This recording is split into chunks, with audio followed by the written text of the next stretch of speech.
थांब थांब, तुला हवं असलेलं सगळं मिळेल. हो, सगळं मिळेल. अजूनही संभ्रम आहेस का? चल चल, तुझा हा सुद्धा प्रश्न आज 100% मिटवतो बघ. तुला माहितीये, तू उजेडातल्या खोलीतून एकदम उठून अंधारल्या खोलीत गेलास तर काय होतं रे? काही क्षण काहीच दिसत नाही.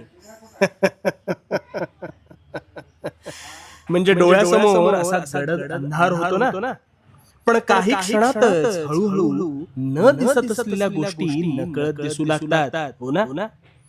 तुझ्या आयुष्यात येणारा अंधार सुद्धा तुझी अशीच एक परीक्षा असते. पण तू विसरतोस की खरं तर अंधारात काही वेळातच तुला दिसू शकतं.